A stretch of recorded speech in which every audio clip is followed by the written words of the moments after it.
ത്രിത്വൈക ദൈവത്തിൻ പരിശുദ്ധാലയമേ,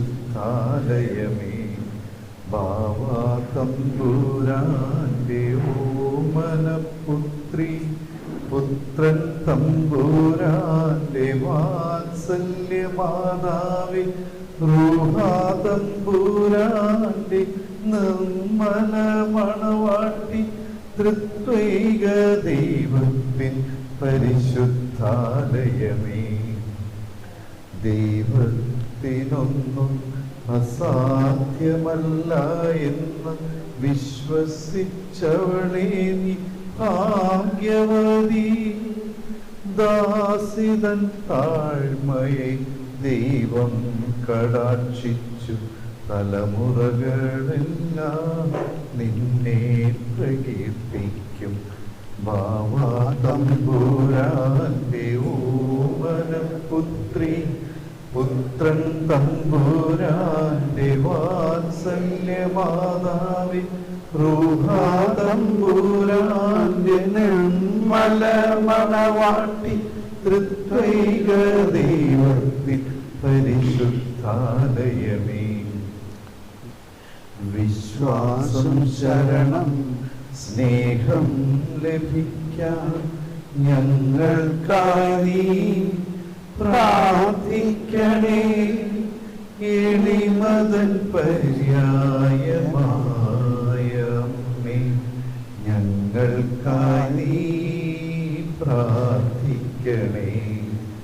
വിശ്വാസം ശരണം എല്ലാവരും സ്നേഹം ലഭിക്കാൻ ഞങ്ങൾക്കായി നീ പ്രാർത്ഥിക്കണേ. എളിമതൻ പര്യായമായ അമ്മേ, ഞങ്ങൾക്കായി നീ പ്രാർത്ഥിക്കണേ. ബാവാ തമ്പുരാന്റെ ഓമനപുത്രി, പുത്രൻ തമ്പുരാന്റെ വാത്സല്യമാതാവേ, റൂഹാ തമ്പുരാന്റെ നിർമ്മല മണവാട്ടി, ത്രിത്വൈക ദൈവത്തിൻ പരിശുദ്ധാലയമേ. നമ്മുടെ ഈ വരദാന അഭിഷേക ധ്യാനത്തിലെ ഏറ്റവും പ്രധാന പോയിന്റ് ഈ അടുത്ത് പാടാൻ പോകുന്ന രണ്ട് വരിയാണ്. അതായത് എന്താണത്? ദൈവത്തിനൊന്നും സാധ്യമല്ല എന്ന് വിശ്വസിച്ചവളെ നീ ഭാഗ്യവൾ. ഇതാണ് നമുക്ക് വേണ്ടത്. എല്ലാവരും ദൈവത്തിനൊന്നും അസാധ്യമല്ല എന്ന് വിശ്വസിച്ചവളെ നീ ഭാഗ്യവതി. ദാസിതൻ താഴ്മയെ ദൈവം കടാക്ഷിച്ചു, തലമുറകളെല്ലാം നിന്നെ പ്രകീർത്തിക്കും. ബാവാ തമ്പുരാന്റെ ഓമനപുത്രി, പുത്രൻ തമ്പുരാന്റെ വാത്സല്യമാതാവേ, റൂഹാ തമ്പുരാന്റെ നിർമ്മല മണവാട്ടി, ത്രിത്വൈക ദൈവത്തിൻ പരിശുദ്ധാലയമേ. ദൈവത്തിനൊന്നും അസാധ്യമല്ല എന്ന് വിശ്വസിച്ചവളെ നീ ഭാഗ്യവതി. ദാസിതൻ താഴ്മയെ ദൈവം കടാക്ഷിച്ചു, തലമുറകളെല്ലാം നിന്നെ പ്രകീർത്തിക്കും. ഇനി നമുക്ക് എന്താ വേണ്ടത്? വിശ്വാസം ശരണം സ്നേഹം ലഭിക്കാൻ ഞങ്ങൾക്കായി നീ പ്രാർത്ഥിക്കണേ. എളിമതൻ പര്യായമായ അമ്മേ, ഞങ്ങൾക്കായി നീ പ്രാർത്ഥിക്കണേ. നമ്മൾ കൊണ്ടു ചെല്ലുമ്പോൾ നമുക്കറിയാം, ആദ്യത്തെ ആ 3 നന്മറിയും ചെല്ലണത് എന്ത് പ്രാർത്ഥിച്ചുകൊണ്ടാണ്? ഈ വിശ്വാസം ശരണം. അപ്പം അത് ശരിക്കും ബോധ്യപ്പെടണം. ഈ മുഴുവൻ ജപമാല പ്രാർത്ഥനയുടെ കീനോട്ടാണ്, ഏറ്റവും പ്രധാനമാണ്. ക്രിസ്തീയ ജീവിതത്തിൻ്റെ അടിത്തറ ഇതാണ്. എന്താണ്? വിശ്വാസം, ശരണം, സ്നേഹം ലഭിക്കാൻ ഞങ്ങൾക്കായി നീ പ്രാർത്ഥിക്കണേ. എളിമകൻ പര്യായമായ അമ്മേ, ഞങ്ങൾക്കായി നീ പ്രാർത്ഥിക്കണേ. അതുപോലെ തന്നെ ഒരുപാട് മാർപ്പാപ്പാമാർ ഈ ജപമാലയെക്കുറിച്ചും മാതാവിനെക്കുറിച്ചും ചാക്രിക ലേഖനങ്ങൾ എഴുതിയിട്ടുണ്ട്. അതിലേറ്റവും ശ്രേഷ്ഠനായത് ലിയോ 13 മാർപ്പാപ്പയാണ്. അദ്ദേഹത്തെ ഇങ്ങനെയും വിളിക്കാറുണ്ട്, റോസറി പോപ്പ് എന്ന്. റോസറി പോപ്പ് 11 എൻസിക്ലിക്കലുകളാണ് അദ്ദേഹം മാതാവിനെക്കുറിച്ചും റോസറിയെക്കുറിച്ചും എഴുതിയിട്ടുള്ളത്. അതിനകത്ത് ഒരെണ്ണമാണ് ഒക്ടോബറി മെൻസി, ഒക്ടോബർ മാസം. അതുപോലെ ഈ പ്രബോധനങ്ങളോടൊപ്പം പോൾ 6 മാർപ്പാപ്പയുടെ പ്രബോധനമുണ്ട്. അതിലേറ്റവും ഉപരിയായി ജോൺ പോൾ 2 മാർപ്പാപ്പയാണ് ഒരു നിർണായകമായ വ്യത്യാസം ജപമാലയിൽ കൂട്ടിച്ചേർത്തത്, പ്രകാശത്തിൻ്റെ രഹസ്യം. അപ്പോൾ അതിനെ സംബന്ധിച്ചും ഒരു എൻസിക്ലിക്കൽ തന്നെ എഴുതിയിട്ടുണ്ട്. ഇനി ഈ എല്ലാ എൻസിക്ലിക്കലുകളിലും ഒരു കോമൺ ഫാക്ടറായിട്ട് കാണുന്നത്, ജപമാല പ്രാർത്ഥിക്കുമ്പോൾ അത് ഒരു ക്രിസ്റ്റോസെൻട്രിക് പ്രെയറാണ്, ക്രിസ്തു കേന്ദ്രീകൃത പ്രാർത്ഥനയാണ്. ക്രിസ്തുവിൻ്റെ ജീവിതത്തെ മുഴുവനും മാതാവിനോടൊപ്പം ധ്യാനിക്കുകയാണ് നമ്മൾ ചെയ്യുന്നത്. അപ്പോൾ നമ്മുടെ ജപമാല പ്രാർത്ഥനയിൽ കുറച്ച് വ്യത്യാസം വരണം. നമ്മൾ പറയും ഗബ്രിയേൽ മാലാഖ ദൈവകൽപ്പനയാൽ മംഗളവാർത്ത അറിയിച്ചു എന്ന 1-ാം തീയതിയെക്കുറിച്ച് ധ്യാനിക്കാം. സുഹൃത്തിനായാളുടെ പിതാവ് എവിടെ ധ്യാനിക്കണേ? മനസ്സിലായോ? ധ്യാനിക്കാം എന്ന് പറയുന്നുണ്ട്.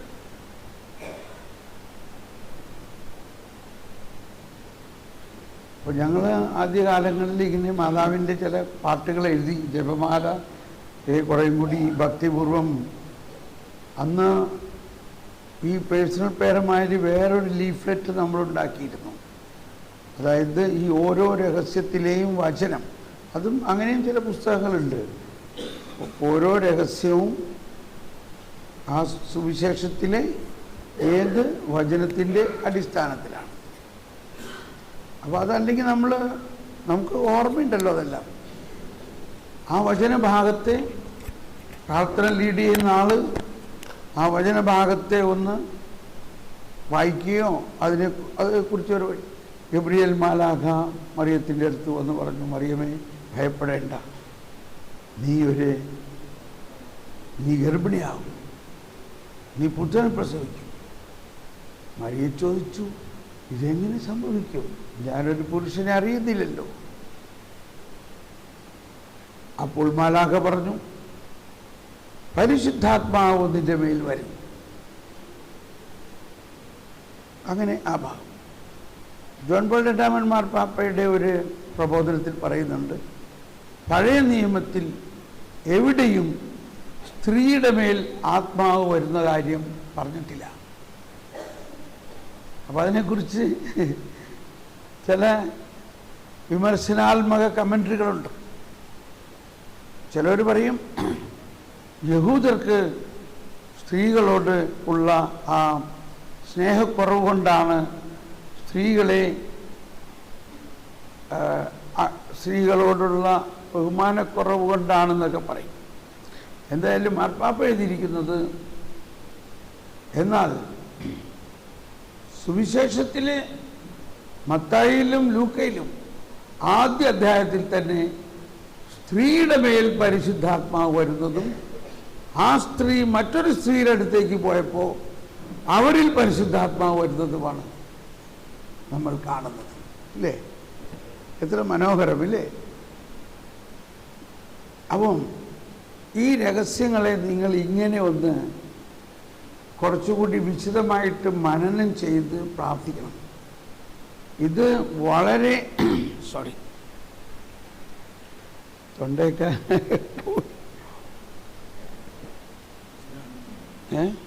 ഇച്ചിരി ഇങ്ങോട്ട് നീങ്ങണോ അതോ ഇങ്ങോട്ടോ? അപ്പോൾ ശരിയായ ഓക്കെ. പോളാറാമൻ മാർപ്പാപ്പ പറയുന്നത്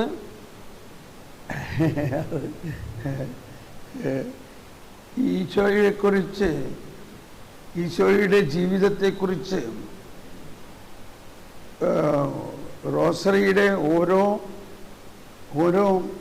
രഹസ്യം എന്നാണ് പറയുന്നത്. രഹസ്യം എന്ത് രഹസ്യം അതിനകത്തുള്ളത്? ഒരുപാട് രഹസ്യമുണ്ട്. നമ്മളിങ്ങനെ ഓടിച്ചു പോവുകയാണ്, അതിലൊരുപാട് രഹസ്യങ്ങൾ അടങ്ങിയിട്ടുണ്ട്. അതിനെ ആ രഹസ്യങ്ങളെക്കുറിച്ച് ധ്യാനിക്കാതെ ജപമാല ചൊല്ലിയാൽ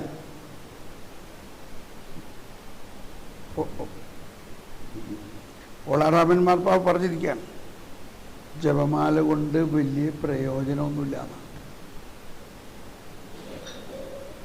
ഈ രഹസ്യങ്ങളെക്കുറിച്ച് ധ്യാനിക്കാതെ ജപമാല ചൊല്ലിയാൽ അതുകൊണ്ട് വലിയ പ്രയോജനമില്ല എന്നാണ് ഈ മാർപ്പാപ്പമാരെല്ലാം പറയണത്.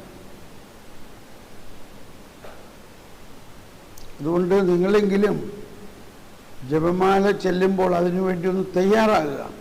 ഒരു കടലാസിൽ അല്ലെങ്കിൽ അതിനു വേണ്ടി നിങ്ങൾ നോട്ട്ബുക്ക് ഉണ്ടാക്കുക. അതിൽ ഈ 4 രഹസ്യങ്ങളുടെയും 4 രഹസ്യങ്ങളിലുമുള്ള 5 രഹസ്യങ്ങൾ, അങ്ങനെ 20 പോയിന്റുകൾ എടുത്തിട്ട് അതിൻ്റെ വചനവും കുറിച്ച് ഒരു 2 ലൈൻ ആ വചനത്തെക്കുറിച്ച് ആ വചന ഭാഗം എഴുതിയിട്ട് ആ ജപമാല ലീഡ് ചെയ്യുന്ന ആൾ ആ വചനം വായിച്ച് അതിനെക്കുറിച്ചൊന്ന് ധ്യാനിക്കാൻ ധ്യാനം നയിക്കണം.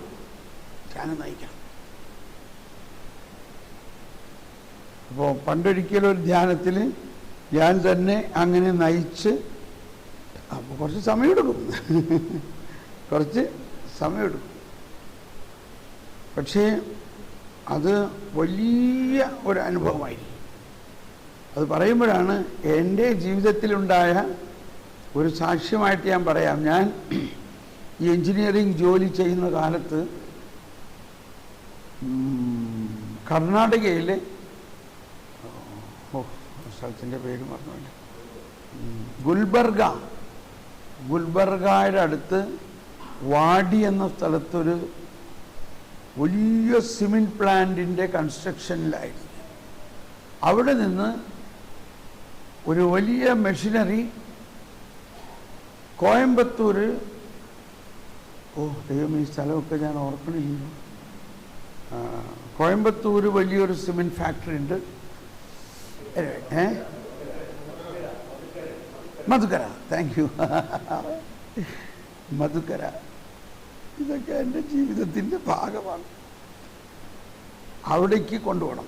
അപ്പോൾ ഈ ഇത്രയും വലിയ മെഷീനറികൾ കൊണ്ടുപോകുമ്പോൾ ഒരു 2-3 ട്രക്കിൻ്റെ ഒരു കോൺവേ ആയിട്ടാണ് പോകുന്നത്. അപ്പോൾ അതിലാരെങ്കിലും റെസ്പോൺസിബിൾ ആയിട്ടുള്ള ആളുകൾ അതിൻ്റെ കൂടെ പോകണം. ചെക്ക് പോസ്റ്റിൽ പ്രശ്നങ്ങളുണ്ടാകാം, പല കാരണങ്ങളുണ്ട്. അപ്പോൾ എൻ്റെ അസിസ്റ്റൻ്റായിട്ട് ഒരാളെ അതിനു വേണ്ടി നിയോഗിച്ചിരുന്നു. പക്ഷേ ആ സ്ഥാനം പോകുന്ന സമയമായപ്പോൾ അയാൾക്ക് വയറിന് അസുഖമായി. പിന്നെ ബുദ്ധിമുട്ടല്ലേ, പോകാൻ പറ്റില്ല. ഇനിയിപ്പോൾ ആര് പോവും? ഞാൻ ചീഫ് എഞ്ചിനീയറാണ്, ഞാൻ തന്നെ പോകേണ്ടി വന്നു. പെട്ടെന്ന് വേറെ ഒന്നും തയ്യാറെടുപ്പില്ല. ഞാൻ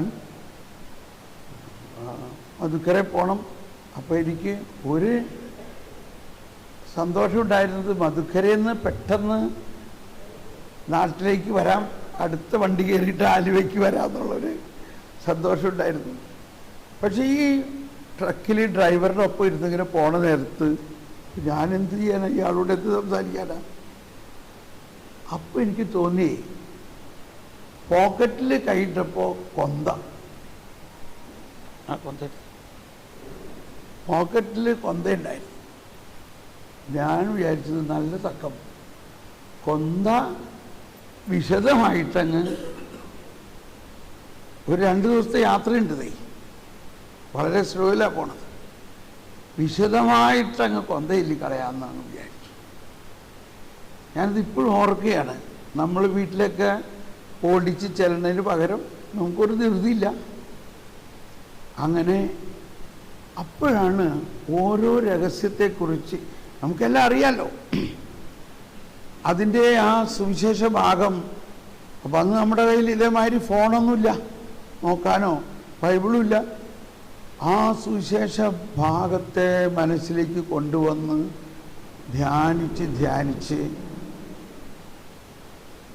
വിശദവും വിശാലവുമായിട്ട് കൊന്ത ചൊല്ലി, കൊന്ത വീണ്ടും ചൊല്ലി. അങ്ങനെ കോയമ്പത്തൂർ വന്നപ്പോൾ എൻ്റെ അകത്ത് വലിയ ആഗ്രഹം, ആ സുവിശേഷ ഭാഗം ഒട്ടനെ ഒന്ന് വായിക്കണം, ആ ഭാഗങ്ങളെല്ലാം എടുത്തൊന്ന് വായിക്കണം. ശരിക്കും ആ ഒരു ആർത്തിയിലാണ് ഞാൻ മെഷീനൊക്കെ അവിടെ ഇറക്കി കഴിഞ്ഞ ഉടനെ തന്നെ ട്രെയിൻ പിടിച്ച് നേരെ ആലുവയ്ക്ക് വന്ന് വീട്ടിൽ വന്ന് ആദ്യം തന്നെ പുതിയ ന്യൂ ടെസ്റ്റ്മെൻ്റ് എടുത്തിട്ട് ഈ ഭാഗങ്ങളെല്ലാം വീണ്ടും വായിച്ചു. ദൈവമേ, എന്തോ ഒരു അർത്ഥവത്താണ്. മാതാവ് എലിസബത്തിൻ്റെ വീട്ടിലേക്ക് ചെന്നു. എലിസബത്തിൻ്റെ അഭിവാദനം, എലിസബത്ത് മാതാവിൻ്റെ അഭിവാദനം കേട്ട മാത്രയിൽ പരിശുദ്ധാത്മാവ് എലിസബത്തിൽ നിറഞ്ഞു. അപ്പൊ ഇതൊക്കെ ഞാൻ ധ്യാനിച്ച പരിശുദ്ധാത്മാവ് എത്ര ശക്തമായി എലിസബത്തിൽ പ്രവർത്തിച്ചു. ഇപ്പൊ ഞാൻ അതിനെക്കുറിച്ച് പറയുമ്പോൾ എന്നെ മനസ്സിൽ വരികയാണ്, എലിസബത്ത് ഉടനെ പ്രവചനവരം. എലിസബത്തിന് എന്തുണ്ടായ അവിടെ? പ്രവചനവരം. കാരണം മാതാവ് ഗർഭിണിയാണെന്നുള്ള കാര്യം, ഒരു സ്ത്രീ ഗർഭിണിയാണെന്നുള്ള കാര്യം മനസ്സിലാവണത് എപ്പോഴാണ്? അടുത്ത മെൻസ്ട്രേഷൻ പീരീഡ് ഇല്ലാണ്ടാകുമ്പോഴല്ലേ മനസ്സിലാവണം സാധാരണഗതിയിൽ. അല്ലെങ്കിൽ ഇപ്പോഴത്തെ മാതിരി എന്തെങ്കിലും സ്കാനിങ്ങും ചെക്കിങ്ങും ഒക്കെ ചെയ്യണം. മാതാവിന് മാലാഖ പറഞ്ഞതുകൊണ്ട് വിശ്വസിക്കാം, എങ്കിലും ഒരു റീസണിങ് കിട്ടുന്നില്ല ഗർഭിണിയാണെന്നുള്ളത്. പക്ഷെ ഇവിടെ ഒരു സ്കാനിങ് ചെയ്ത് റിപ്പോർട്ട് കൊടുക്കണ മാതിരിയാണ് എലിസബത്ത് പറയണത്. എൻ്റെ കർത്താവിൻ്റെ അമ്മ എൻ്റെ അടുത്ത് വരാനുള്ള ഭാഗ്യം എനിക്കുണ്ടായത് എങ്ങനെ? അപ്പൊ ഈ കർത്താവിൻ്റെ അമ്മയാണ് ഇതെന്നുള്ളത് ഒരു പ്രവചനമായിട്ട് എലിസബത്തിന് കിട്ടുകയല്ലേ? മാത്രമല്ല, ആ ഒരു ശബ്ദം സഭയിൽ മാതാവിനെ കുറിച്ചുള്ള ഭക്തിയിൽ ഏറ്റവും അടിസ്ഥാനപരമായ ഒരു രഹസ്യമായി മാറുകയും തിയോട്ടോക്കോസ് എന്നായിരുന്നു പറയണം. തിയോട്ടോക്കോസ്, കർത്താവിൻ്റെ അമ്മ. അത് മറ്റുള്ള ഈസ്റ്റേൺ ചർച്ചസ്, ബൈസെന്റൈൻ ചർച്ചകളൊക്കെ അതിനെ വളരെയധികം ബഹുമാനിക്കുന്നുണ്ട്. ആ വാക്കിനെ നമ്മളും ചെയ്യുന്നുണ്ട്. അപ്പോൾ അങ്ങനെ അത് ചരിത്ര പ്രധാനമായ കത്തോലിക്ക സഭയുടെ വിശ്വാസത്തിൻ്റെ ഡോഗ്മാറ്റിക് ആയിട്ടുള്ള ഒരു പ്രബോധനമായിട്ട് മാറി ആ എലിസമ്മയുടെ പ്രവചനം. അപ്പം അപ്പം അങ്ങനെ ഞാൻ ഈ ന്യൂ ടെസ്റ്റ്മെൻറ്റിൻ്റെ സുവിശേഷത്തിനെ വളരെ മനോഹരമായിട്ട് ധ്യാനിക്കാൻ എനിക്ക് സാധിച്ചു. അന്നു മുതൽ എനിക്ക് സുവിശേഷത്തിനോട് ഒരു വലിയ പ്രേമം തന്നെ പറയാം. ആ ഓരോ സംഭവങ്ങളും ഈശോയുടെ ജീവിതത്തിൽ മാതാവിനോടൊപ്പം നടന്ന ഓരോ സംഭവങ്ങളെക്കുറിച്ച് നിങ്ങൾ എപ്പോഴെങ്കിലും ഒരു ദിവസം ഒന്ന് വിശദമായി ധ്യാനിച്ച് നിങ്ങൾ ഒറ്റയ്ക്ക് ഒരു ജപമാല അർപ്പിക്കണം കേട്ടോ. ഓക്കെ. ഭാവാതമ്പൂരാൻ്റെ ഓമനപുത്രി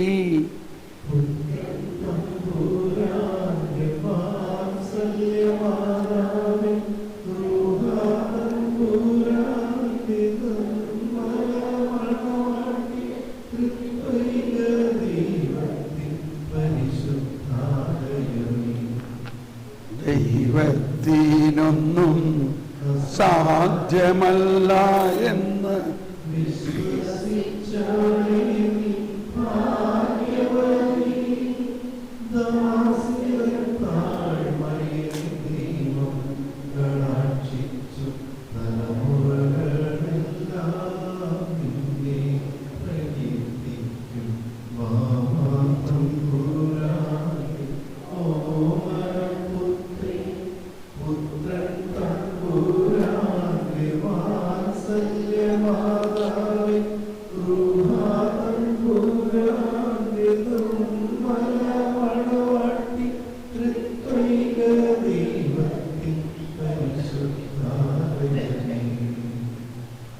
എന്നെ വളരെയധികം സഹായിച്ച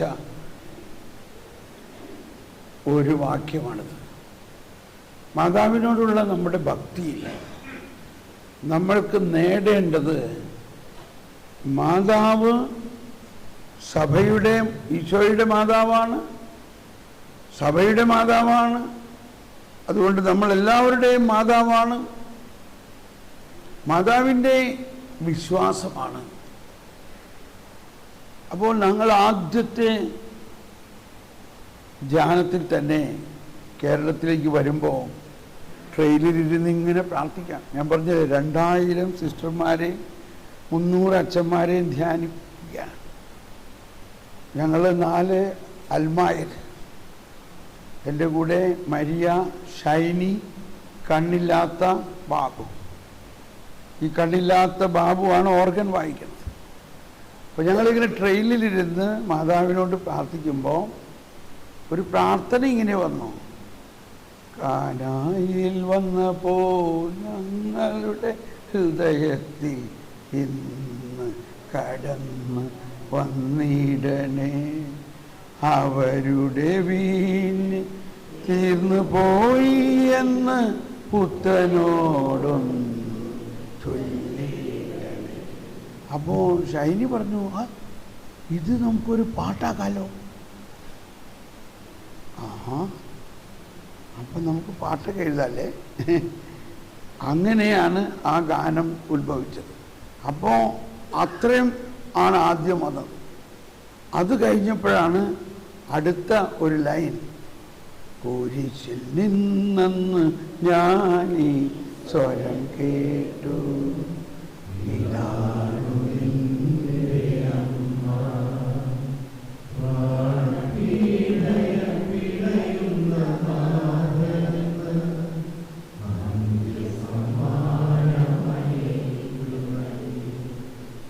അമ്മേ അമ്മേ അമ്മേ അമ്മേ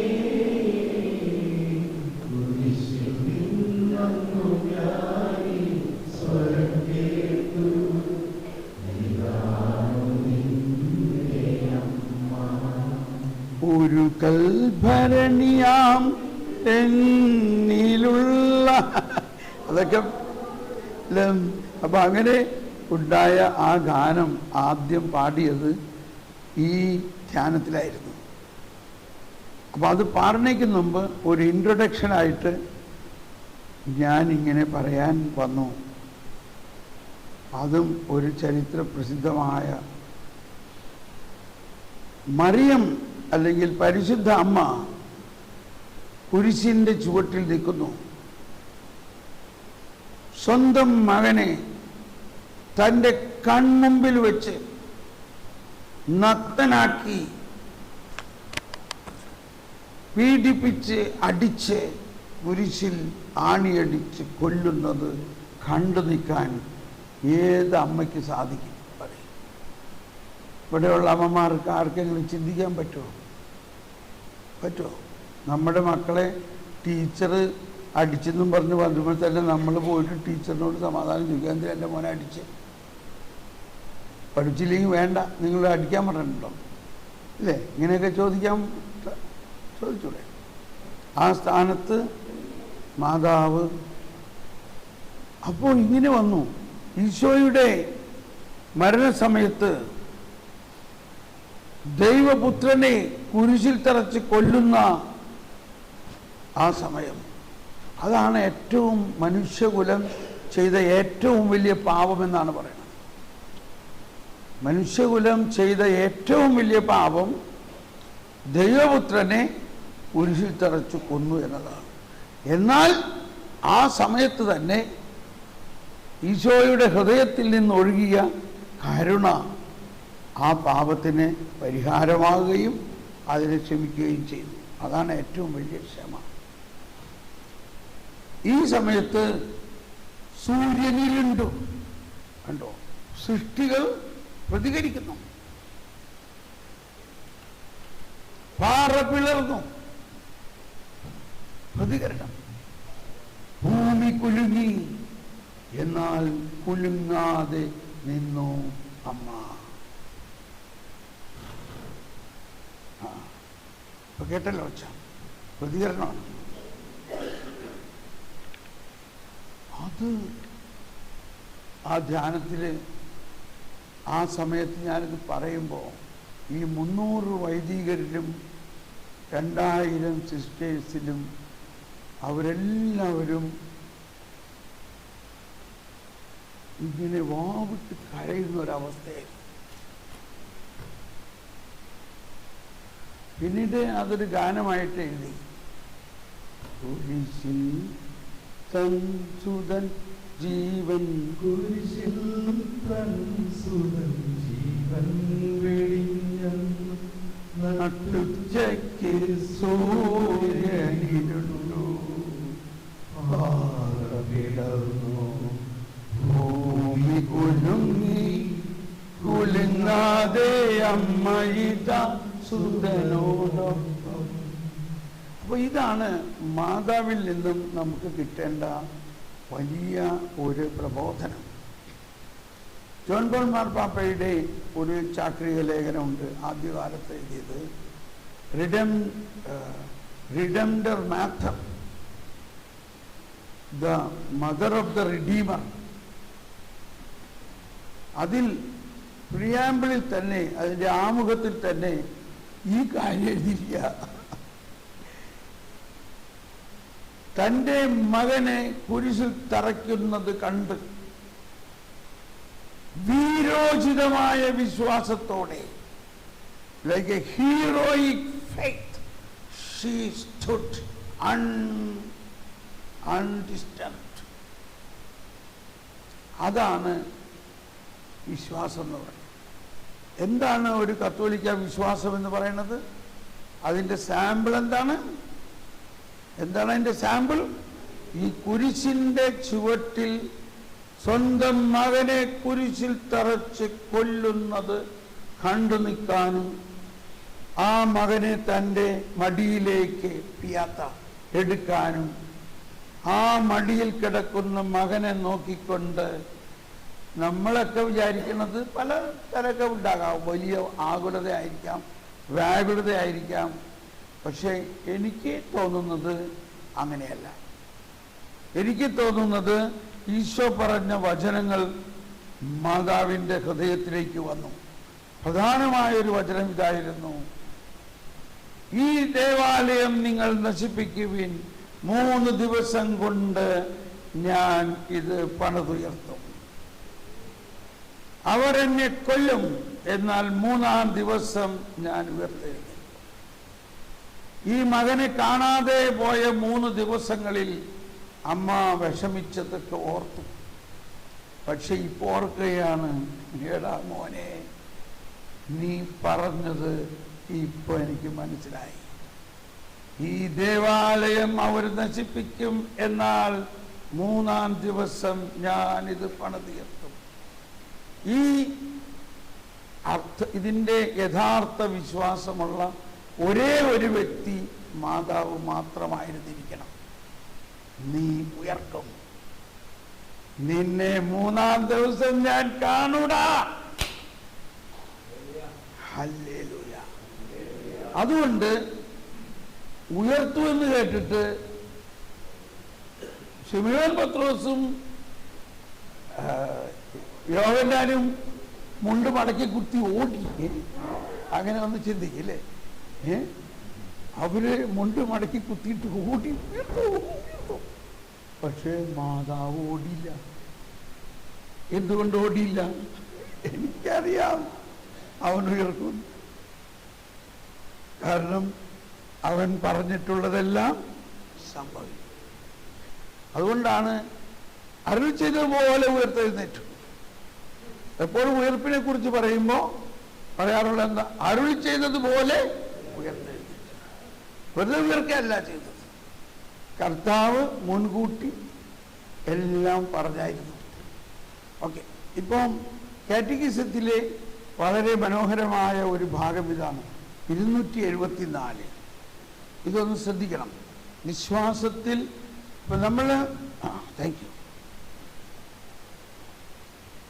നമ്മൾ ഇന്നലെ ഒരുപാട് കാര്യങ്ങൾ കേട്ടു. ചില കാര്യങ്ങൾ ഞാൻ പറഞ്ഞത് നിങ്ങൾക്ക് ചിലപ്പോൾ മുഴുവൻ മനസ്സിലായി കാണണമെന്നില്ല. ഞാൻ ചില കാര്യങ്ങൾ നിങ്ങളെ മനസ്സിലാക്കിച്ചത് സഭയുടെ പ്രബോധനങ്ങളിൽ എല്ലാം നമ്മൾ വിശ്വസിക്കണം, അനുസരിക്കണം. ഞാൻ പറഞ്ഞതിനെ ആരും മിസ്അണ്ടർസ്റ്റാൻഡ് ചെയ്യരുത്, മനസ്സിലായോ?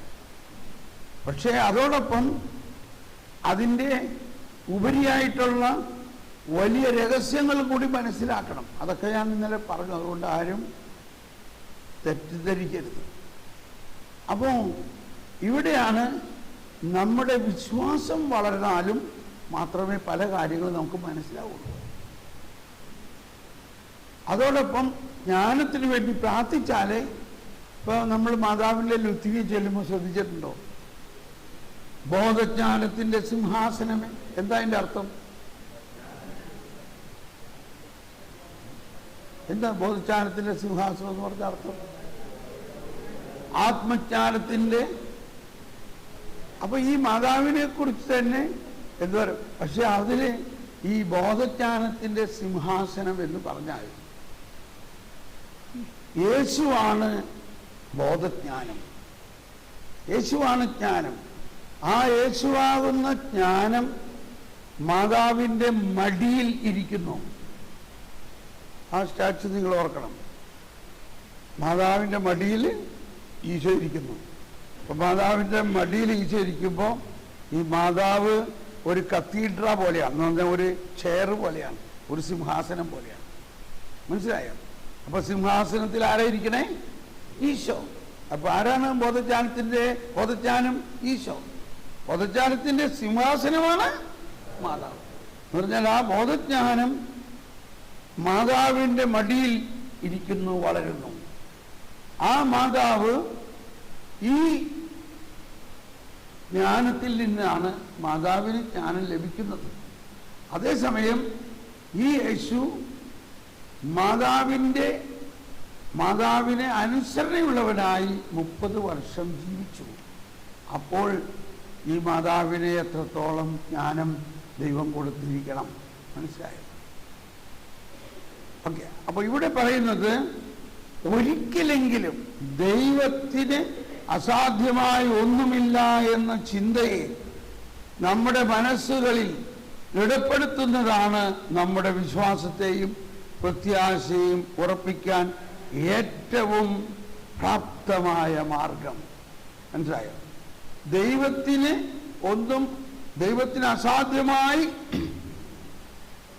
സോറി എൻ്റെ തൊണ്ട ഇത്തിരി ഇങ്ങനെ കുറച്ച് സമയം എടുക്കുമെന്ന് ക്ലിയർ ആകാൻ. അതുവരെ നിങ്ങൾ സഹിക്കേണ്ടി വരും ഈ ക്രാക്കിംഗ് വോയിസ്, അല്ലെങ്കിൽ പതറുന്ന ശബ്ദം. ദൈവത്തിന് അസാധ്യമായി ഒന്നുമില്ല. ഒന്ന് പറഞ്ഞേ, ദൈവത്തിന് എന്ന ചിന്തയെ നമ്മുടെ മനസ്സുകളിൽ ദൃഢപ്പെടുത്തുന്നതാണ് നമ്മുടെ വിശ്വാസത്തിൻ്റെ പ്രത്യാശയുടെയും ഉറപ്പിക്കുവാൻ ഏറ്റവും പര്യാപ്തമായ മാർഗം. അടുത്തത് ശ്രദ്ധിക്കണം. ദൈവത്തിൻ്റെ അനന്ത ശക്തി എന്ന ആശയം ഉൾക്കൊള്ളുവാൻ ഒരിക്കൽ നമ്മുടെ യുക്തിക്ക് കഴിഞ്ഞാൽ, if our reasoning can accept at least once that nothing is impossible God, ഒരിക്കൽ നമ്മുടെ യുക്തിക്ക് കഴിഞ്ഞാൽ നാം വിശ്വസിക്കേണ്ട കാര്യങ്ങൾ അവ പ്രകൃതിയുടെ സാധാരണ നിയമങ്ങളെ അതിശയിക്കുന്ന മഹത്തരവും അദ്ഭുതവുമായ കാര്യങ്ങളായാൽ പോലും നിഷ്പ്രയാസം യാതൊരു വൈമനസ്യവും കൂടാതെ അംഗീകരിക്കാനാകും.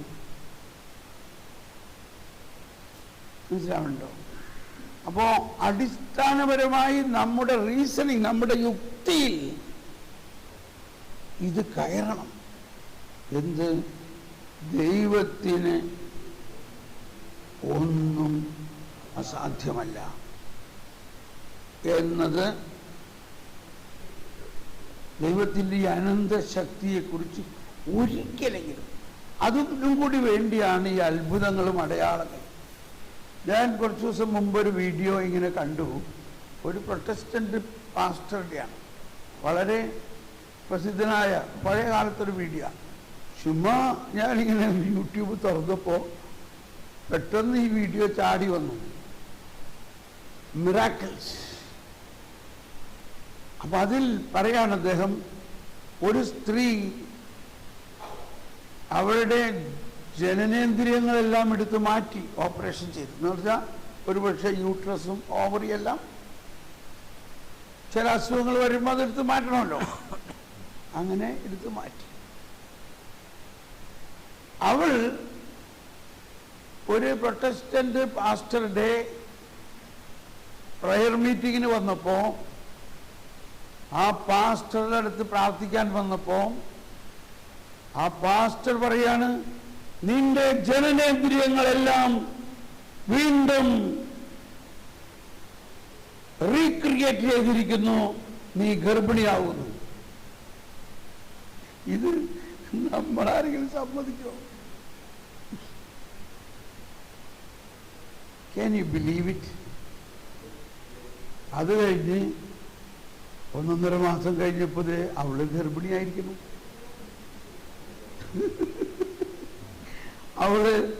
അവളുടെ ഫാമിലി ഡോക്ടറെ അടുത്ത് പോയി ചെന്ന് പറഞ്ഞു, doctor, can you check up? What check up? I feel I am pregnant. What? Don't be silly. നിന്റെ ഈ യൂട്രസും ഇതൊക്കെ ഞാനല്ലേ എടുത്ത് കളഞ്ഞത്, എന്നിട്ട് നീ ഗർഭിണിയായിരുന്നു. Can you check up? What do you mean? അയാൾ ഇവിടെ ഷൗട്ട് ചെയ്ത്, പ്ലീസ് ഡോക്ടർ, പ്ലീസ് ചെക്കപ്പ്. എന്തെങ്കിലും ആവട്ടെ.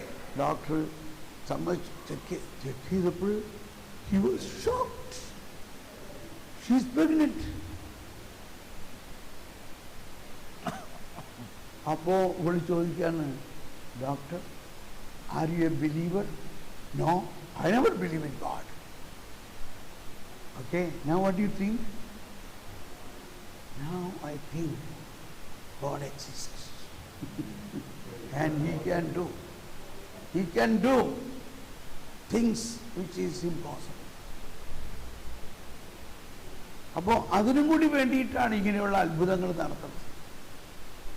മെഡിക്കൽ സയൻസിൽ ദൈവമാണ് എല്ലാ ഡോക്ടേഴ്സിനും എല്ലാ അനുഗ്രഹങ്ങളും തന്നിരിക്കുന്നതെങ്കിലും ഇതുപോലെയുള്ള കാര്യങ്ങൾ അവർക്ക് വിശ്വസിക്കാൻ പറ്റും. അപ്പോൾ നമ്മുടെയും ഈ വരദാനങ്ങളെ കുറിച്ച് പറയുമ്പോൾ നമ്മളിൽ ഉണ്ടാകേണ്ട ഒരു വളർച്ച ഇതാണ്. ദൈവത്തിനൊന്നും എനിക്കറിയില്ല, ഈ വരികൾ ഈയിടെയായിട്ട് എപ്പോഴും ഇങ്ങനെ എൻ്റെ അകത്ത് ഇങ്ങനെ വന്നുകൊണ്ടിരിക്കുകയാണ്. അപ്പോൾ ഇംഗ്ലീഷിലും ഹിന്ദിയിലും ജർമ്മനിലും ഒക്കെ ധ്യാനിപ്പിക്കുമ്പോൾ ഇതിങ്ങനെ വന്നാലും എന്നാലും ഞാൻ ചിലയിടത്ത് പാടാറുണ്ട്. പക്ഷേ എനിക്കപ്പോൾ വലിയ കൊതിയായിരുന്നു നാട്ടിൽ വന്നിട്ട് ഇതൊന്ന് പാടി ഒന്ന് പ്രാർത്ഥിക്കണം. ഒന്ന് പറയേ, ദൈവത്തിനൊന്നും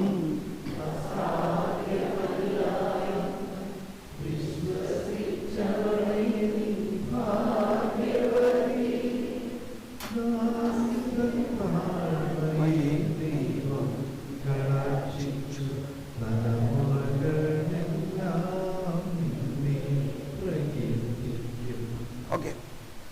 ഇപ്പോൾ ഇന്ന് വെളുപ്പിനുള്ള എൻ്റെ പ്രാർത്ഥനയിൽ കിട്ടിയ സന്ദേശം, നമ്മൾ ഇന്ന് ശക്തമായ അഭിഷേകത്തിന് വേണ്ടി പ്രാർത്ഥിക്കണം. ഈശോ നമുക്ക് വേണ്ടി പ്രാർത്ഥിക്കണം, പരിശുദ്ധാത്മാവ് നമുക്ക് വേണ്ടി പ്രാർത്ഥിക്കണം. ആ പ്ലാനിലാണ് ഞാൻ വന്നത്. പക്ഷെ ഇവിടെ വന്നപ്പോൾ ഇപ്പം ഇങ്ങനെയായി. കുഴപ്പമൊന്നുമില്ലല്ലോ. അപ്പം നമ്മൾ എങ്ങനെയാണ് ഈശോ നമുക്ക് വേണ്ടി പ്രാർത്ഥിക്കുന്നത്? ഇത് പലർക്കും സംശയമാണ്. പക്ഷെ ഇതെല്ലാം പ്രാക്ടിക്കലായിട്ട് നമ്മളൊന്ന് പ്രാർത്ഥിക്കുമ്പോഴാണ്, അതിൻ്റെ അനുഭവം ഉണ്ടാകുമ്പോഴാണ് ഈ സംശയം മാറുന്നത്. എനിക്കൊട്ടും സംശയം ഒരിക്കലും ഉണ്ടായിട്ടില്ല ഈ കാര്യത്തിൽ. കാരണം കൃത്യമായിട്ട് നമുക്കറിയാം ഈശോ നിത്യപുരോഹിതനാണ്. നിത്യപുരോഹിതൻ എന്നുള്ള നിലയ്ക്ക് എന്താണ് പുരോഹിതന്റെ ജോലി? അതാണ് ഒരു പ്രശ്നം. സോറി, എന്നോട് ക്ഷമിക്കണേ ബഹുമാനപ്പെട്ട അച്ഛന്മാരെ. പ്രത്യേകിച്ച് ജർമ്മനിയിലൊക്കെ ഒരു പുരോഹിതന് പ്രാർത്ഥിക്കാൻ സമയമില്ല. എന്ന് പറഞ്ഞാൽ ഒരു 5 പാരിഷൊക്കെയാണ് ഒരു അച്ഛന് നോക്കാനുള്ളത്. ആ അച്ഛൻ ഒരു സ്ഥലത്ത് കുർബാന ചൊല്ലി, കുർബാന തന്നെ അച്ഛൻ പറഞ്ഞു, ഞാൻ പറഞ്ഞ അച്ഛൻ ഞായറാഴ്ചയല്ലേ, ആ 2 വായന വായിച്ചൂടെ? നീ എന്തി പറയണത്? അത് കഴിഞ്ഞ് 2 വായന വായിച്ചു കഴിഞ്ഞ് ചെല്ലുമ്പോഴേക്കും അടുത്ത പള്ളിയിൽ അവർ കുർബാനയ്ക്ക് സമയമായി. അതുകൊണ്ട് 1 വായന വായിക്കണുള്ളൂ. ആളുകൾക്കും സന്തോഷം. അപ്പോഴാണ് ഞാൻ മനസ്സിലാക്കുന്നത് അതിൻ്റെ എനിക്ക് 5 കുർബാന ഒരു ചെല്ലണം. ഇത് കഴിഞ്ഞ ഉടനെ തന്നെ എന്ന് പറഞ്ഞാൽ അടുത്ത പള്ളിയിൽ പോകണം. എനിക്ക് എവിടെ സമയം? നീ പ്രാർത്ഥിക്കുന്നു പറയണ എവിടെ സമയം? അപ്പോൾ ഇങ്ങനത്തെ ഒരവസ്ഥയാണ് ഇപ്പോൾ അധികം അച്ഛന്മാർക്ക്. എനിവേ, അപ്പോൾ വൈദികൻ പുരോഹിതൻ എന്ന് പറഞ്ഞാൽ കുർബാന ചെല്ലുന്നത് വലിയ പ്രാർത്ഥനയാണ്. അപ്പോൾ ഈശോ എന്ന പ്രധാന പുരോഹിതൻ ഇപ്പോൾ എന്ത് ചെയ്തുകൊണ്ടിരിക്കുകയാണ്? സ്വർഗത്തിൽ പിതാവിന്റെ വലതുഭാഗത്ത് നമുക്ക് വേണ്ടി പ്രാർത്ഥിച്ചുകൊണ്ടിരിക്കും. ഫ്രാൻസിസ് മാർപ്പാപ്പ പറയും, ഈശോ പിതാവിൻ്റെ അടുത്ത് തൻ്റെ കരങ്ങൾ കാണിക്കുകയാണ്. പിതാവേ, ഇത് കണ്ടോ, ഞാൻ ഈ ജനത്തിന് വേണ്ടി സഹിച്ച ആ സഹനത്തിൻ്റെ മുറിവുകൾ കണ്ടോ? അതുകൊണ്ട് അങ്ങ് ഇവരെ അനുഗ്രഹിച്ചുകൊണ്ടേയിരിക്കണം എന്ന് നിരന്തരം പ്രാർത്ഥിച്ചുകൊണ്ടിരിക്കുകയാണ്. കാറ്റഗിസത്തിൽ ഇന്നലെയായിട്ട് ഞാൻ വായിച്ച ഒരു ഭാഗത്ത് എവിടെയാണ് 2741 ഇത് തന്നെ പറയുന്നത്. അപ്പം അതെങ്ങനെ പ്രാർത്ഥിക്കണേ? അപ്പം ഞാൻ അതിനൊരു സൂചന പറയാം. ഈശോയും മാതാവും കുഞ്ഞുനാൾ മുതൽ പ്രാർത്ഥിച്ചിരുന്നത് സങ്കീർത്തനങ്ങളിലൂടെയാണ്. സങ്കീർത്തനങ്ങളെല്ലാം ഈശോയുടെ പ്രാർത്ഥനയാണ്. അതിൽ ചില പ്രത്യേക സങ്കീർത്തനങ്ങൾ എപ്പോഴും ഈശോ ഇങ്ങനെ ഉരുവിട്ടുകൊണ്ടിരുന്ന മാതിരിയായിരുന്നു. അത് മനസ്സിലാക്കാൻ ഇസ്രായേൽക്കാരുടെ കൾച്ചർ മനസ്സിലാക്കാം. വിശുദ്ധ ജെറോം പറയുന്നത്, ആ ജെറുസലേമിലെല്ലാം ചെല്ലുമ്പോൾ അവിടെ ഒന്നേ കേൾക്കാനുള്ളൂ. സ്ത്രീകൾ വെള്ളം കോരനോടത്തും വീട്ടിൽ മുറ്റടിക്കണോടത്തും കൃഷി സ്ഥലത്തും അടുക്കളയിലും പണിപ്പുറയിലും ഒന്നേ കേൾക്കാനുള്ളൂ സങ്കീർത്തനങ്ങളുടെ അലയടികൾ. അവരുടെ ജീവിതത്തിൻ്റെ താളം തന്നെ സങ്കീർത്തനമായിരുന്നു എന്ന് പറഞ്ഞു. ഷാജി ഇതെന്ന് ഒരു താളമുള്ളൊരു സങ്കീർത്തനം, അതായത് നമുക്കൊരു സൂചനയായിട്ട് മുഴുവനും പാടുന്നില്ല. 65-ാം സങ്കീർത്തനം ഒന്ന് അത് വളരെ ശരിക്ക് ഒരു കൃഷിസ്ഥലത്ത് കൃഷി ഭൂമി അത് യുവാന്ത്യത്തിലെ കൊയ്ത്ത്, യുവാന്ത്യത്തെക്കുറിച്ചുള്ളൊരു സങ്കീർത്തനമാണ്. അത് കൊയ്ത്ത് ആണ് അതിൻ്റെ തീം. അത് വെച്ചുകൊണ്ട് ഒരു 2-3 വരി പാടി കേൾക്കാം കേട്ടോ.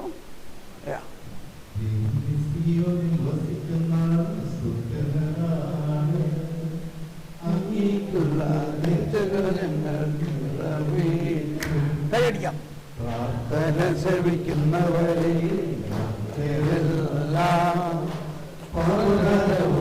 അങ്ങയുടെ സന്നിധിയിൽ വരുന്നു.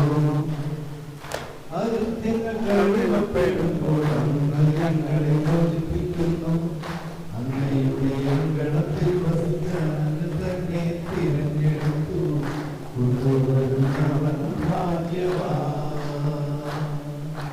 Hallelujah, hallelujah, hallelujah. ഒന്ന് എഴുന്നേറ്റ് നിന്നാലോ.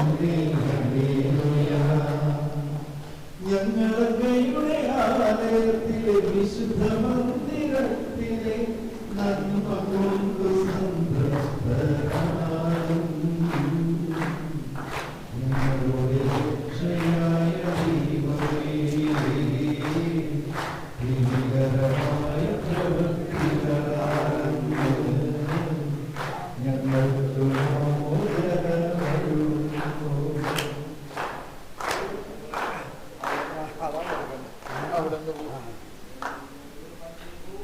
അവിടുന്ന് ഭൂമിയെ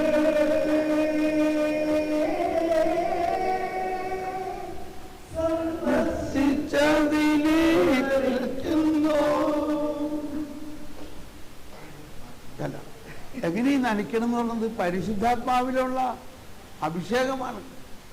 ഓക്കെ, ഇത്രയും മതിയിട്ടാ. കൂടുതൽ പാടണമെങ്കിൽ കാശ് കൂടുതലല്ലോ. ഓക്കെ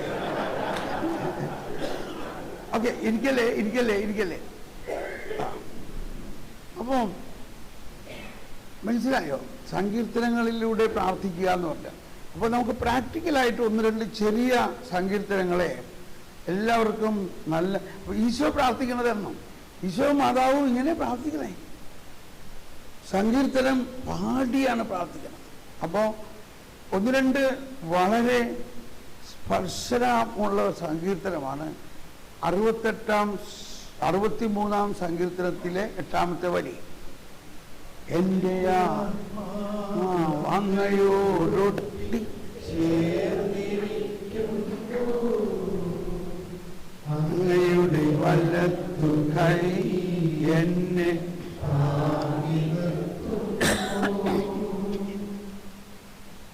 പാട് റിപ്പീറ്റ് ചെയ്യും.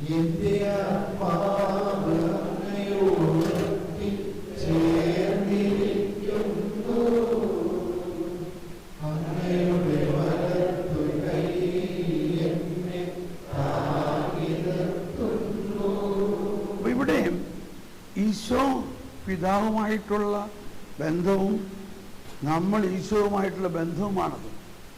അപ്പോൾ ഇതിനെക്കുറിച്ച് വിശുദ്ധ അഗസ്തീനോസിന്റെ ഇന്റർപ്രിറ്റേഷനിൽ, അപ്പോൾ ഈ വിശുദ്ധ അഗസ്തീനോസിന്റെ ഇന്റർപ്രിറ്റേഷൻ വായിക്കുമ്പോൾ ഉണ്ടാവുന്ന ഒരു ഗുണം, ഈ സങ്കീർത്തനങ്ങളെല്ലാം ഒറിജിനൽ ലാംഗ്വേജിൽ എഴുതിയ ആ വാക്കുകളിൽ നിന്നും കാലാന്തരത്തിൽ ഇങ്ങനെ ട്രാൻസ്ലേറ്റ് ചെയ്ത് അതിൻ്റെ ഒറിജിനൽ വാക്കും ആയിട്ട് വളരെ അകന്നാണ് ഇപ്പോഴത്തെ വാക്കുകൾ.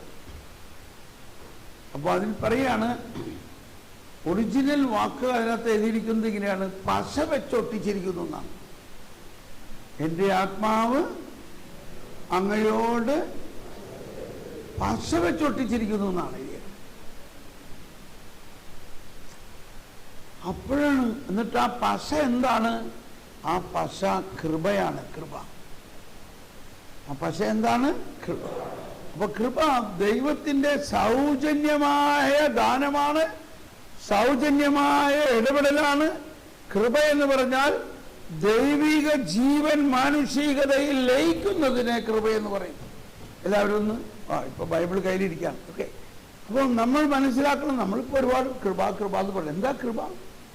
എനിക്കിത് പഠിക്കാൻ പറ്റിയത് കാറ്റഗിസം വന്ന പിന്നെയാണ് കൃപ എന്ന് പറയുന്നത്. നന്മ നിറഞ്ഞവളെ, കൃപ നിറഞ്ഞവളെ. എന്താ കൃപ? കൃപ എന്നത് കാറ്റഗിസത്തിൽ 1997 പറയാണ്, ദൈവീക ജീവൻ മാനുഷികതയിൽ നിറഞ്ഞ് മാനുഷികതയെ ദൈവീകരിക്കുന്നു. അതാണ് കൃപ. അപ്പോൾ സങ്കീർത്തനങ്ങൾ മുഴുവനിലും കാണുന്നത് ഒരു ദൈവത്തിൻ്റെ സൗജന്യമായ ഇടപെടലാണ്. സൗജന്യമായ. അപ്പൊ ആ അർത്ഥത്തിലൊന്ന് പാടിയേ. എൻ്റെ ആത്മാവോട് ഒട്ടി ചേർന്നിരിക്കുന്നു, അങ്ങയുടെ വലതു കൈയിൽ എന്നെ താങ്ങി നിർത്തുന്നു. ഈ പേന ഇപ്പൊ നമ്മള് കർത്താവിന്റെ കയ്യിലാണ്. കണ്ടോ, ഈ പേന ഒന്ന് നോക്കിയേ. നമ്മൾ ഈ പേന കയ്യിലിരിക്കുന്ന പോലെ നമ്മൾ കർത്താവിന്റെ കയ്യിലാണ്, അല്ലേ? പക്ഷേ നമ്മൾ ചില സമയത്ത് പാപിയായി പോകുന്നു, ബലഹീനത ഉണ്ടാകുന്നു, നമ്മൾ വീണപ്പോ എവിടെയാ? അപ്പോഴും കർത്താവിന്റെ കയ്യിലാണ്. അയ്യോ, ഞാൻ വീണുപോയല്ലോ, അയ്യോ, ഞാൻ നശിച്ചു പോയല്ലോ, ഞാൻ കൃപയിന്ന് പോയല്ലോ എന്നൊക്കെ പറഞ്ഞ് അവിടെ ആകുലപ്പെടാതെ നമ്മൾ വിശ്വസിക്കണം, നമ്മൾ വീഴുമ്പോലും എവിടെയാണ്? കർത്താവ് എന്ത് ചെയ്യും? എടാ കുട്ടപ്പ, എനിക്കറിയാം നിന്നിൽ ഇപ്പോഴും ബലഹീനതകളൊക്കെ ഉണ്ട്, അതുകൊണ്ട് വിഷമിക്കണ്ട, ഇതാ എൻ്റെ വലത് കൈ നിന്നെ പിടിച്ച് ഉയർത്തുന്നു. ഉയരടാവൻ. മനസ്സിലായോ? 5 ദിവസത്തെ ധ്യാനം കഴിച്ച് ഞാനിങ്ങനെ ചോദിക്കും, നിങ്ങൾക്ക് എന്താ കിട്ടിയേ? ഒരാൾ പറഞ്ഞു, എനിക്ക് കിട്ടിയത് ഇതാണ്, ഞാൻ വീണാലും കർത്താവിൻ്റെ കയ്യിലാണ്. സന്തോഷമായി. എനിക്കിപ്പോൾ ഒരു ഭയമില്ല, ഒരു കർത്താവിനെ കുറിച്ച് ആ കാർക്കശതയില്ല, വലിയ കോൺഫിഡൻസാണ്. അപ്പൊ ഈ അർത്ഥത്തിലാണ് 57-ാം സങ്കീർത്തനം. എന്നോട് കൃപയുണ്ട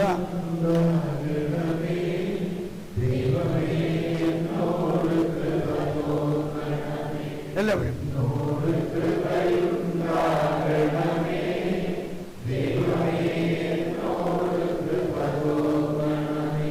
അങ്ങയിലാണു ഞാൻ ഭയം തേടുന്നത്, വിനാശത്തിന്റെ കൊടുങ്കാറ്റ് കടന്നു പോലും ഞാനങ്ങയുടെ ചിറകിൻ കീഴിൽ ശരണം പ്രാപിക്കുന്നു.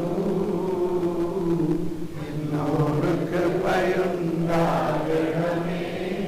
ദൈവമേ, എന്നോട് കൃപ തോന്നണമേ. അത്യുന്നതനായ ദൈവത്തെ ഞാൻ വിളിച്ചപേക്ഷിക്കുന്നു, എനിക്ക് വേണ്ടി എല്ലാം ചെയ്തു തരുന്ന ദൈവത്തെ തന്നെ. എല്ലാം അത്യുന്നതനായ ദൈവത്തെ ഞാൻ വിളിച്ചപേക്ഷിക്കുന്നു, എനിക്ക് വേണ്ടി എല്ലാം ചെയ്തു തരുന്ന ദൈവത്തെ തന്നെ. അവിടുന്ന് സ്വർഗത്തിൽ നിന്ന് സഹായമയച്ചെന്നെ രക്ഷിക്കും, എന്നെ ചവിട്ടി മെതിക്കുന്നവരെ അവിടുന്ന് രക്ഷിക്കും. ദൈവം തന്നെ കാരുണ്യവും വിശ്വസ്തതയും അയക്കും. മതി. അപ്പോ ഈ ഒരു സങ്കീർത്തനമൊക്കെ ഞങ്ങളെ എന്തോ ഒരു ഉയർത്തി എന്നറിയാം. ഞാനിപ്പോൾ ചിന്തിക്കുകയാണ്, ഒരു സങ്കീർത്തന ധ്യാനം നടത്തണമെന്ന് വലിയ ആഗ്രഹമുണ്ട്. അപ്പോൾ ഞങ്ങളത് അമേരിക്കയിലൊക്കെ നടത്തിയായിരുന്നു. പക്ഷെ അവിടെ ഗായക സംഘത്തിലൊന്നും വരാൻ പറ്റിയില്ല. ഞാൻ തന്നെ പാട്ട് വെട്ടിയൊക്കെ വെച്ച് ചെയ്യാൻ. ഇവിടെ നമ്മുടെ ഗായക സംഘം മുഴുവനും നിന്നിട്ട് നമുക്ക് എത്ര ദിവസം വേണമെങ്കിലും നടത്താം, 9 ദിവസം വേണമെങ്കിലും നടത്താം. അപ്പോൾ കുറച്ച് കഴിയട്ടല്ലേ, നമുക്ക് എയർ കണ്ടീഷനായി സൗണ്ട് പ്രൂഫൊക്കെ ആയി കഴിഞ്ഞിട്ട് ചെയ്യാം. തീർച്ചയായിട്ടും നമുക്ക് ഒരു സങ്കീർത്തന ധ്യാനം, അതായത് സങ്കീർത്തനങ്ങളിലെ ക്രിസ്തു വിജ്ഞാനീയം എന്നാണ് അതിൻ്റെ ടൈറ്റിൽ. ഈ സങ്കീർത്തനങ്ങളിലൂടെയാണ് യേശുവിൻ്റെ ദിവ്യ രഹസ്യങ്ങളെ എനിക്ക് ഏറ്റവും കൂടുതൽ പഠിക്കാൻ സാധിച്ചു. അതും അതിൻ്റെ വ്യാഖ്യാനം വിശുദ്ധ അഗസ്തീനോസിൻ്റെ വ്യാഖ്യാനം അനുസരിച്ച് നമുക്ക് ഒരു സങ്കീർത്തന ധ്യാനം നടത്താം. എന്ത് പറഞ്ഞു? ഇവരൊക്കെ റെഡിയാണ്, പക്ഷേ നമുക്ക് സമയം വേണം. അത് ഞാൻ എങ്ങനെയെങ്കിലും മാനേജ് ചെയ്യാം. ഇപ്പോൾ ഇനി നമുക്കിപ്പോൾ കുറച്ച് സ്തുതിപ്പൊക്കെ നടന്നാലേ ശരിയാവുള്ളൂ. സങ്കീർത്തനം മുഴുവനും സ്തുതിപ്പും താളമേളങ്ങളോടെ ഒച്ചയിലൂടെ ഓക്കെ. അപ്പോൾ ഈശോ പ്രാർത്ഥിക്കുന്നു എന്നുള്ളതാണ് നമ്മുടെ ഇപ്പോഴത്തെ സബ്ജക്റ്റ്. അപ്പോൾ ഈ ധ്യാനം കഴിഞ്ഞിട്ട് നിങ്ങൾ ആദ്യം കുറച്ച് ദിവസം കർത്താവേ ഞാൻ പ്രാർത്ഥിക്കണില്ല ചൊല്ലിട്ട് ഇനി നീ പ്രാർത്ഥിക്കുക. സത്യമാണിത്. വലിയ അത്ഭുതങ്ങൾ നിങ്ങൾ നേരിട്ട് കാണും. അപ്പൊ അതെങ്ങനെയാണെന്നുള്ളതാണ്. ആദ്യം 1-2 സങ്കീർത്തനത്തിൻ്റെ അപ്പൊ ഒരു പോപ്പുലർ സങ്കീർത്തനം 23-ാം സങ്കീർത്തനം. ഇത് ഈശോയുടെ വളരെ വളരെ ഈശോ എപ്പോഴും പാടുന്ന ഒരു സങ്കീർത്തനമാണ്.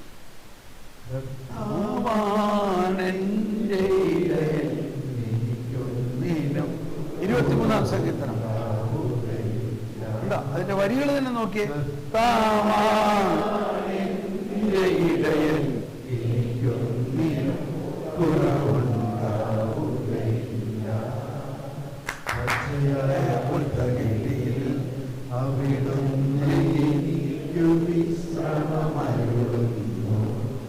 ശാന്തമായ ജലാശയത്തിലേക്ക് അവിടുന്ന് എന്നെ നയിക്കുന്നു. കർത്താവേ എൻ്റെ ഇടയൻ, എനിക്കൊന്നിനും കുറവുണ്ടാവുകയില്ല. അവിടുന്ന് എനിക്ക് ഉന്മേഷം നൽകുന്നു. ഒരു മിനിറ്റ്.